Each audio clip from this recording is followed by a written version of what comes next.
the thing that got me started was the Iraqi war. I just couldn't believe that we were being dragged into this war. It made no sense whatsoever. And everybody knew it was the Jews who were doing this for the sake of Israel. And no one could say it. I mean, you could sometimes you could say neoconservative, but everybody knew that was a Jewish movement. Trotsky. And I kept thinking, well, I thought these guys were conservative. I thought I'm a conservative. How is this possible?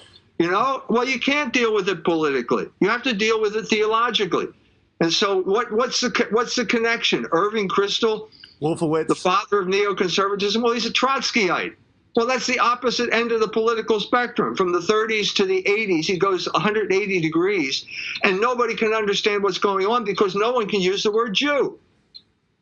It's not a sin to say the word Jew. Right. It's not a sin to criticize Jews. Moses criticized Jews. He wasn't an anti-Semite.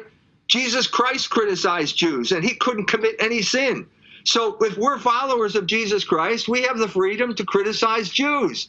That's what's being called anti-Semitism right now. They are losing control of the narrative because of people like you, because of institutions like the internet. They are losing control of the narrative, and now they're just trying to shout everybody down by calling everything anti-Semitism. If you say the same thing that a Jew said, like the Jews are behind gay marriage or something like that, you're an anti-Semite, even though Amy Dean said it in Tikkun magazine.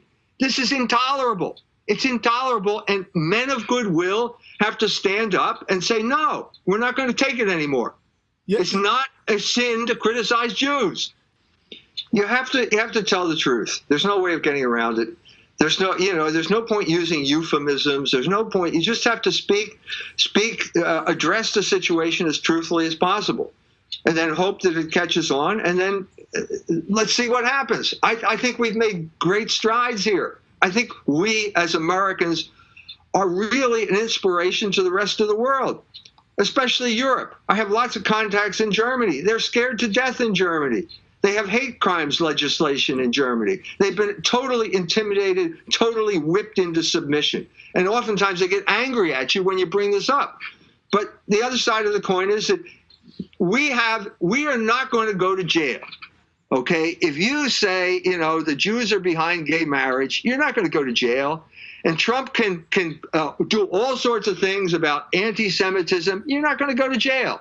And if you don't use that opportunity for the benefit of the rest of the human race, I think God will hold you responsible for your cowardice. That's the main problem with Catholics. They don't know their own history, so they don't know what happened to them, so they can't react properly. That's the main problem across the board. And they've been committed to a failed experiment.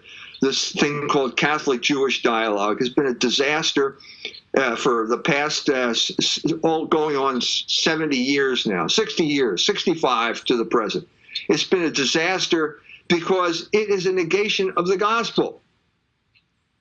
Over the period of time, the Jewish strategy has been let's see what we can get the Catholics to deny today. Let's get in dialogue and let's see if they'll deny the resurrection, or let's say that the Gospel of St. John is anti-Semitic. Let's see if they won't use it in church anymore. Let's go to Oberammergau. Let's subvert the Passion Play. All of this has happened because the Catholic Church simply cannot identify its enemy. Nothing has changed in this regard. You can pretend that everybody's your friend, but that doesn't mean everybody's your friend. Nothing has changed since St. Paul said, the Jews are the people that killed Christ, and they are enemies of the entire human race.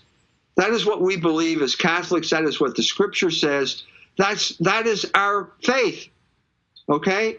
We can't deny it. Sicut Judaeus non.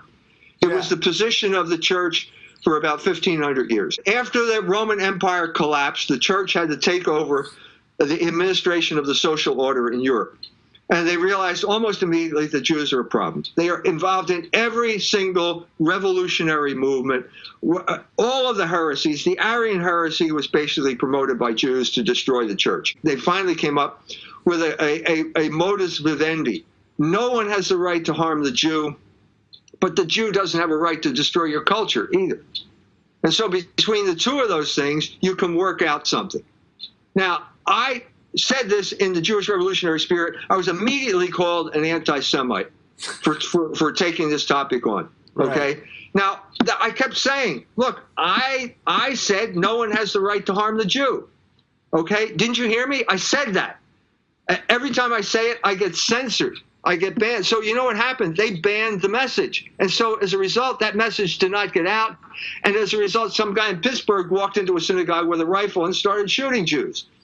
Okay? The ADL is responsible for that.